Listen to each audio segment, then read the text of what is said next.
Very very very very important topic, conversion of galvanometer into ammeter. इसके बाद भी एक और आएगा, conversion of galvanometer into volt meter. ठीक है, तो पहले एमीटर देखते हैं फिर वोल्ट मीटर देखते हैं, दोनों बहुत इंपॉर्टेंट है, इनकी न्यूमेरिकल्स बहुत आते हैं। ठीक है, चलिए सबसे पहले हम बात करते हैं ideal ammeter. Ideal ammeter should have zero resistance. सी बात है, अगर हमारे पास में हमारे पास में एमीटर है और अगर हमें करंट को मेजर करना है तो वायर में रेजिस्टेंस कैसा होना चाहिए, कम से कम जीरो होना चाहिए। वैसे आइडियली जीरो नहीं होता है, कुछ ना कुछ तो होता ही है रेजिस्टेंस, बट आइडियल एमीटर के लिए रेजिस्टेंस कैसा होना चाहिए, जीरो होना चाहिए। To measure large currents with galvanometer, a small resistance is connected in parallel with the galvanometer। तो हम क्या करते हैं, पैरेलल में क्या लगा देते हैं, रेजिस्टेंस लगा देते हैं। This resistance is called the shunt. Parallel में ही क्यों लगाते हैं, क्योंकि हमें रेजिस्टेंस को क्या करना है, कम करना है। अब क्लास 10th में आपने अगर पढ़ा होगा तो अगर दो रेजिस्टेंसेस पैरेलल में है, दोनों 1 ओम के मान लीजिए, ठीक है, तो आपका काम ये है कि इसका इक्विवेलेंट रेजिस्टेंस निकालिए। 1/R equal to 1/R1 plus 1/R2, तो हमारे पास आ जाएगा 1/R is equal to 1/1 plus 1/1, तो ये हमारे पास में क्या आया, 1/1। ठीक है, तो ये हमारे पास में 1/R आया, तो हमारा ओवरऑल 1/R कितना आ गया, 2 आ गया। तो R की वैल्यू कितनी हो गई, 1/2 मतलब 0.5, मतलब ये रेजिस्टेंस और कम हो गया। कितना हो गया, इक्विवेलेंट रेजिस्टेंस होगा वो और कम हो गया ना, 1 है, अब कितना हो गया, 0.5 हो गया। तो कभी भी हम किसी सर्किट में रेजिस्टेंस को पैरेलल लगाते तो उसका इक्विवेलेंट रेजिस्टेंस और कम हो जाता है, इसलिए हमने यहाँ पे जो रेजिस्टेंस है वो कैसा लगाया है, पैरेलल में लगाया है। ठीक है, चलिए यहाँ पे हमने क्या किया, उस जो रेजिस्टेंस हमने यहाँ पे पैरेलल में लगाया उसको हम बोलते हैं शंट। अभी हम देखेंगे शंट क्या होता है। ठीक है, अब यहाँ पे मान लीजिए करंट आई आ रहा था, ये गैल्वेनोमीटर के पास करंट गया, इसलिए उसका नाम क्या दे दिया, IG। तो बचा कुचा करंट कितना हो गया, I माइनस IG। वो किसके पास से जा रहा है, शंट के पास से जा रहा है। ठीक है, इसमें हम लगाएंगे किरचॉफ्स लॉ।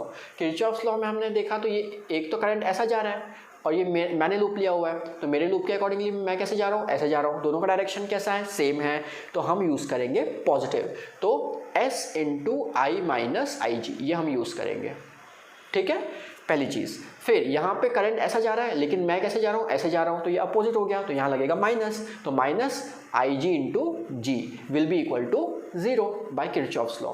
तो अब यहाँ पे हमने वही लिखा, देखिए, तो S इंटू I minus IG minus G into IG equal to 0, equate किया, मतलब माइनस G इंटू IG को हमने राइट हैंड साइड भेज दिया। इससे मैंने वैल्यू कैलकुलेट कर दी, किसकी, S की। तो देखिए S की वैल्यू निकल गई, तो IG upon I minus IG into capital G, तो S मतलब शंट। तो गैल्वेनोमीटर की वैल्यू हमें जितनी भी चाहिए उसके अकॉर्डिंगली हम यहाँ पे शंट को पैरेलल में लगा देंगे। अच्छा, और थोड़ा सा मैथमेटिक्स और किया इसमें हम लोगों ने। यहाँ तक तो हमें पता ही था कि हम लोगों ने लिखा था। अब इसको मैंने क्या किया, ब्रैकेट को ओपन कर दिया। ब्रैकेट को ओपन करने के बाद मैंने SIG को कहाँ भेज दिया, राइट हैंड साइड भेज दिया। फिर IG कॉमन निकाल लिया। क्लियर। तो यहाँ पे अगर मुझे करंट ऑफ गैल्वेनोमीटर भी निकालना है, करंट थ्रू द गैल्वेनोमीटर भी निकालना है, तो मैं G प्लस S को कहाँ भेज दूँगा, नीचे भेज दूँगा। तो यहाँ पे मुझे जो वैल्यू मिलेगी वो किसकी मिलेगी, IG की वैल्यू मिलेगी। तो हम IG की वैल्यू भी कैलकुलेट कर सकते हैं। ये काम आएगा आपको न्यूमेरिकल्स में, ये सब आपको गिवन रहता है क्वेश्चन में, और कहीं ना कहीं इनको अप्लाई करके आपको कोई ना कोई वैल्यू को फाइंड करना पड़ सकता है। चलिए अब हम देखते हैं शंट। शंट क्या होता है, it is a low resistance, ठीक है, which is connected in parallel with the galvanometer to protect it from strong currents. Strong currents हम उसको प्रोटेक्ट करने के लिए यूज़ करते हैं। डेफिनेशन ऑफ शंट वाइवा में पूछी जाती है। नेक्स्ट, यूजेस ऑफ शंट कहाँ कहाँ यूज़ होता है। पहला, तो increase the range of ammeter. Ammeter की रेंज को क्या करना है, हमें इंक्रीज करना है, तो हम क्या लगा देंगे, शंट लगा देंगे, ठीक है। Second, to prevent galvanometer from damage, damage से बचाना है।